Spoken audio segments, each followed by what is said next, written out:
Depuis le début de cette année 2024, nous assistons quotidiennement à plusieurs événements, dont certains endeuillent notre pays, la République démocratique du Congo en général et la province du Nord Kivu en particulier. Au-delà des victimes de l'agression à répétition du Rwanda et de ses supplétifs du M23/AFC, ainsi que les massacres perpétrés par les ADF MTN ISCAP dans les territoires de Beni et Lubero, voilà que nous avons enregistré encore une fois des morts que je qualifierais de morts de plus si je me limitais seulement à notre esprit humain. En effet, comme si le malheur ne venait jamais seul, le jeudi 3 octobre 2024, à 10h25, le bateau MV Merdi, en provenance de Minova, en territoire de Calais, province du Sud Kivu, a fait naufrage au large du port de Kituku, à Goma, en province du Nord Kivu, où les amis et membres de famille qui percevaient déjà l'arrivée imminente du bateau ont assisté impuissamment au chavirement, au naufrage de ce dernier et donc à la disparition de leurs, certains pour de bon. J'imagine quelle image indélébile va rester gravée pour les uns et les autres. C'est ainsi qu'avant de continuer mon propos, je demande à toute l'Assemblée ici réunie de nous lever pour observer une minute de silence en mémoire des illustres disparus.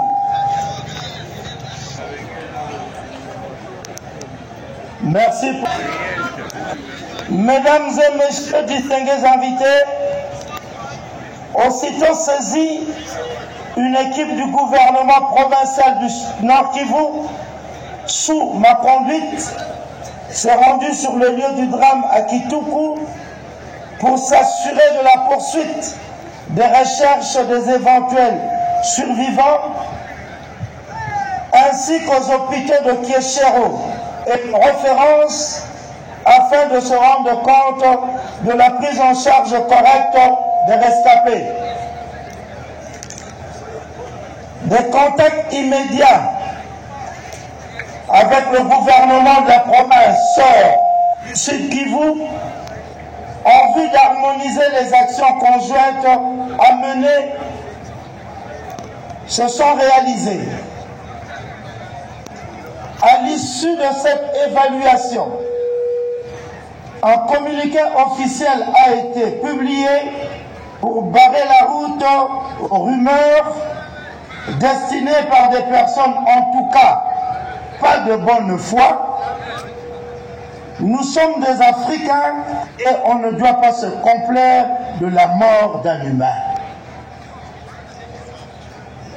C'est donc ici pour moi l'occasion de saluer la bravoure de nos vaillants compatriotes volontaires qui, en synergie avec les éléments de la police fluviale, de la marine du 33e groupement naval et de la SAMIR RDC et non rwandais, ainsi que d'autres partenaires qui se sont directement mis à l'œuvre pour sauver quelques passagers, parfois à leur propre risque et péril.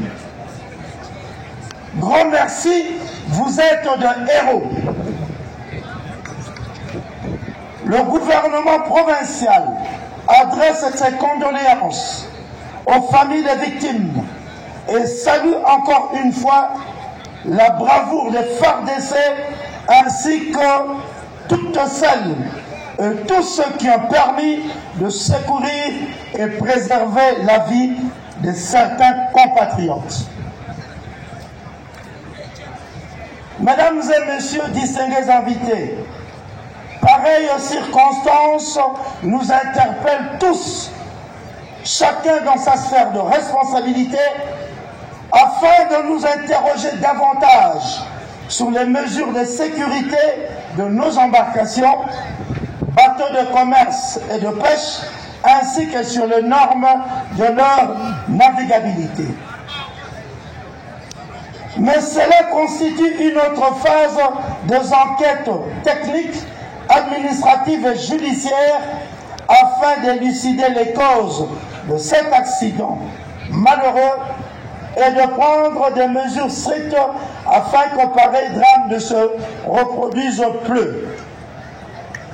Mesdames et messieurs, je vous annonce qu'une enquête judiciaire sous la direction du procureur général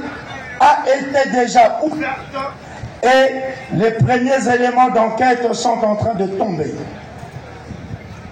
Sitôt saisi du drame, le chef de l'État a dépêché une équipe gouvernementale composée du vice-premier ministre, ministre de l'Intérieur et de la Sécurité, et de Madame la ministre des Affaires sociales, Action humanitaire et solidarité nationale. Cette équipe est venue en appui conséquent aux efforts des gouvernements provinciaux du Sud Kivu et du Nord Kivu. Et c'est ici donc l'occasion pour moi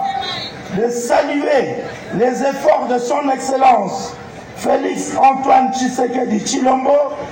président de la République, chef de l'État, commandant suprême des forces armées et de la police nationale congolaise, à qui je rends mes hommages les plus déférents pour cette intervention éloquente. Mesdames et messieurs, famille éplorée, à ce stade où nous sommes, à la lumière des résultats nous fournis par les maigres moyens techniques dont nous disposons, c'est-à-dire drones, GPS, plongeurs, nous sommes arrivés à la conclusion provisoire que le bateau a chaviré à 500 mètres de la rive de Kituku, qu'il s'est brisé en 3 morceaux et qu'il gît à 198 mètres de profondeur.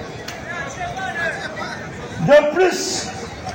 l'eau du lac contient du gaz méthane qui gêne le travail des plongeurs.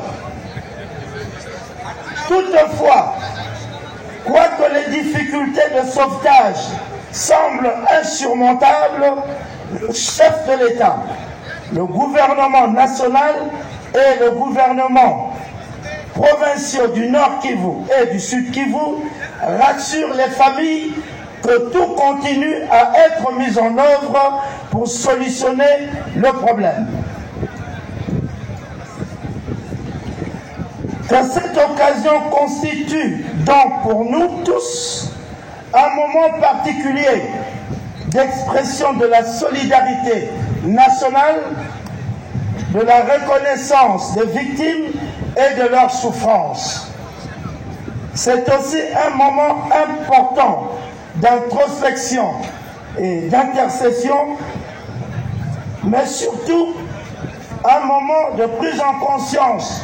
collective et d'interpellation collective pour notre sécurité par toutes les voies et moyens de transport. C'est les informations de base. Une grande famille, une grande partie des victimes est constituée des enfants et des femmes commerçantes, essentiellement du secteur des produits vivriers qui alimentent notre ville de Goma, dont les voies d'accès direct sont insécurisés par les ennemis de la paix, ainsi que les routes dont on parle. Nous leur rendons hommage et que la terre de nos ancêtres leur soit douce et légère, que l'Éternel notre Dieu daigne accorder à toutes les victimes une vie paisible auprès de lui, qu'il accorde une prompte guérison aux blessés et réconforte tous les rescapés et toutes les familles éprouvées. Je vous remercie.